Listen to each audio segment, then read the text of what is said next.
If you are truly being intentional in your life and you want to find love and you're just over the dating, okay, make sure to subscribe because this is all the things that I'm all about. I found my happily ever after my person. We've been married together for 16 years. So if that resonates with you, if you want no BS, straight advice on how you can find it too, make sure you subscribe. Make this a habit where you can always find out when I post a new episode every Monday and Thursday. Oh my goodness, The Bachelorette was so good this week, and I want to dive right in because you guys really need to see it. If you're not watching it, or if you've seen it and you have no clue how it could help you, then listen closely to this episode. Let's talk about Jenn. I'm like so happy that Jenn is killing it as a Bachelorette. Because she's just being really intentional. She shows so much emotional intelligence and maturity.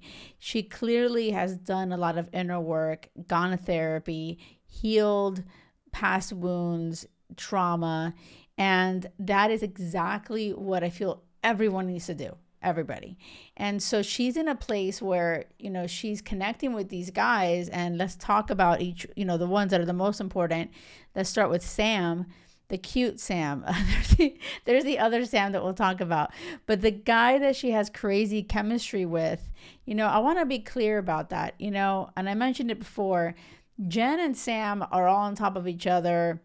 They're like have crazy chemistry, physical connection. And she was saying on the episode, I'm not sure if there's an emotional connection. So she took him on this one-on-one. And it was so great how, they went to the top of New Zealand, is like some crazy building. And she was so terrified of heights. And he at first didn't give a shit. But then finally he came around and showed up for her. And I think it took him a little too long to like really prioritize her. And she was kind of feeling a little bit like let down. And he finally did show up for her. And then they went out to dinner and he started to show his like vulnerable side. And he said that he was actually engaged. And he found out like he felt something was off with the girl, the fiance. And then he found out that she was cheating on him. I don't know, something about like, and he was saying how he would always be there for somebody, and his partner is like this amazing, ferocious love that Jenn always likes to refer to it. Something about him I just don't fully trust. I just wanted Jenn to probe more about that. I wanted her to ask more questions. I'm like, what happened? Like, why do you think she cheated? Like, what was that about? And just like, I don't know. I just felt like it felt so like he showed, yes, some vulnerability and openness, but I think there's more to the story. And I just don't feel all warm and safe and fuzzy with Sam. But she got the reassurance that she needed and gave him the rose, right? And then we have the other Sam. Oh my gosh, kill me now, you guys. It's so cringe. It's beyond cringe. He's like 25. He's never been in love. I don't think he's never had a girlfriend even. He like told Jenn last week that he's like, I'm falling in love with you when they're doing like this strip thing. And he's just so cringe. Like, I just feel like, oh my gosh, is this something that he'll finally grow out of? Or is he always going to be cringe? I don't know. I don't know. But he shows up with like a greased lightning leather jacket. Like literally it was, but like not in a cute way. Like not in a cute way. Not like freaking, what's his name? John Travolta back in the day. He was so cute in that jacket. No, this is like gross. And yeah, I'm being harsh on Sam, but I don't give a shit because I don't like how he handled anything, honestly. He was such a jerk and an asshole to the other guys. He's like, I'm putting Jenn first. I don't care about anybody's feelings. I just showed a lot of insecurity. Like it was like bullshit facade that like I am very confident in myself, and like it clearly wasn't. Like when someone has to talk about how great you are, you know what I mean, like you really don't feel good about yourself. If you have to try so hard to like show off, it's like deep down you're a loser.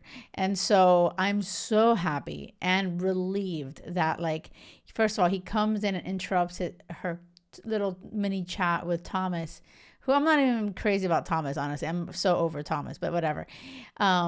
he interrupts Thomas's conversation. Thomas leaves, and then he asks her again. He asks her, "Can I give you a kiss?" And I was like, "Dear Lord," like, Jenn, please don't kiss this guy. And I'm so happy that Jenn was like, "No," and just kept it really real with him and was like, "No, I'm not feeling it," and like walked him out. I was blown away. I was so happy. Like, I feel like that wasn't probably easy to do. I think that a lot of us are so programmed to, be the good girl and be nice and be the people pleaser and, probably leave him around until whatever. And I love that she was like, I can't envision my life with him and it's bye-bye time. Well, she didn't say bye-bye time, but if she was in my world, she would have, because it was a perfect bye-bye time. And I was so relieved to see him leave. So Sam, the loser one, he's gone. And then we have first of all, I love Marcus. Like, I just do. He's the Army veteran guy, and he just shows so much vulnerability. He got the group date rose because he like opened up about, he's trying to always be so strong, and he got injured when he played rugby. And I love how Jenn create space for Marcus to be open and vulnerable. And like, this is where you can lean into that, you guys. Like, as you watch the show, like, see what that looks like, how Jenn creates that space where he feels safe enough to share. That is what everyone should always do. It's like really truly connecting with people, giving them a chance to share their heart, and she did that so beautifully. I know I'm like singing Jenn's praises today. I'm like, Jenn, don't fuck this up. And then, so I just love Marcus. He's so sweet. Is he for her? I'm not sure yet. We don't know what's going to happen. But anyway, moving along, I have to talk about the last guy, Devin. Stop. I am shocked. Like, I actually am shocked with myself at how much I like Devin. Well, I liked Devin last time. I said this on my last episode. I'm like, I like Devin. I do. And I wasn't sure if he was really for Jenn. But watching him on this week's episode, I don't know, just something about him. Like, he's so sweet. I love that he's Mexican. Like, he has Mexican roots. So me, I'm a Latina, and I love that. And then I love how he shared about his mom. I've never, it was actually on my list of like, I've dated mama's boys, whatever you call it. And I don't like that, but this is different. And I want to be clear about that. It is so important for a man to love his mom. Like, it is beyond messed up if a guy like hates his mom. Like, that to me is like red flag, run for the hills time, right?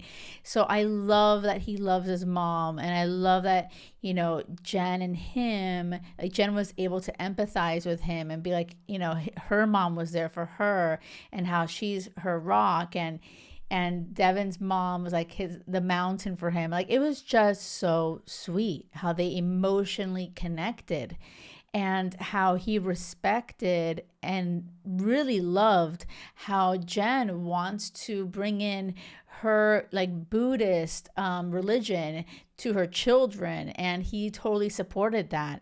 And her Vietnamese background, he was such a good person and a good partner and supportive and cheering her on, like, genuinely. Like, I honestly, by far, I love Devin more than Sam, the cute Sam.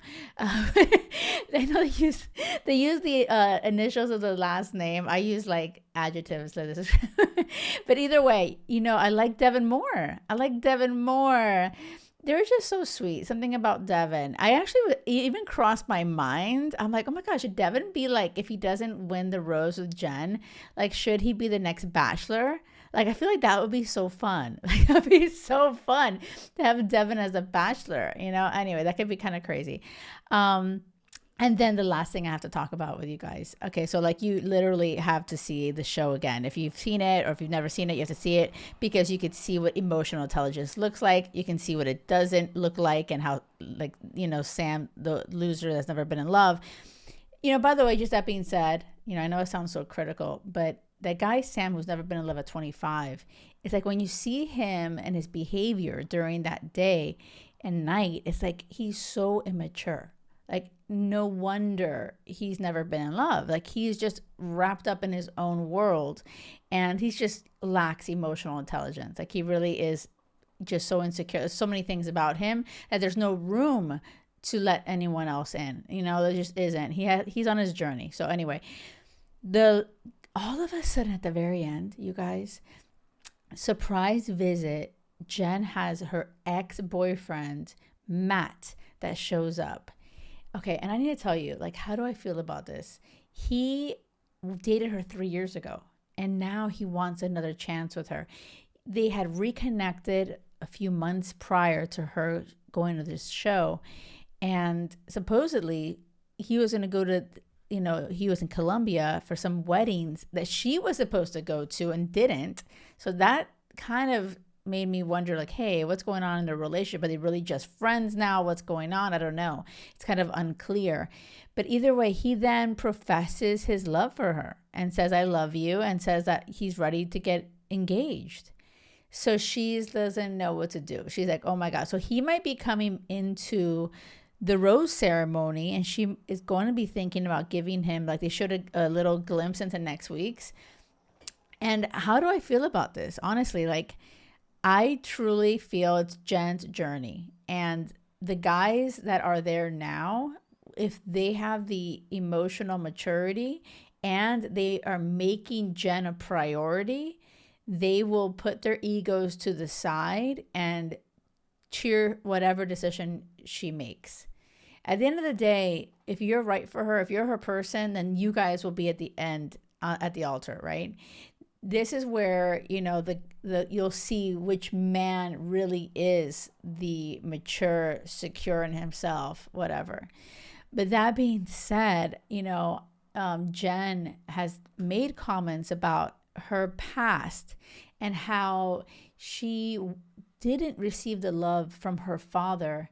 And I feel like so many of you guys can connect to that. You know, I know I've heard that from some of my clients and women in this community, but like, the way that she's had to heal from that. But one of the things that she noticed was that she always chose men that wouldn't fully invest in her and, you know, wouldn't show up for her. And so, like, you know, you sometimes can choose like really toxic partners. And she said, oh, Matt isn't the toxic partner. That being said, though, he didn't choose her, I feel like, in the past, clearly, right? So I feel like, is he the familiar? Is he like the familiar she's chasing after, you know, daddy's love? Like back in the day, she used to do that, and she's come to realization that, no, I'm done doing that. I'm worthy of love, and my dad didn't, you know, he chose not to love me, but that doesn't mean I don't deserve love. And so now she's realizing, oh, I was in a pattern of choosing partners that were kind of making me feel the same way my dad made me feel. So I want to know about Matt. Like, I want to see, is Matt like the same bullshit, familiar, not fully investing? And now all of a sudden, oh my God, he's going to lose her.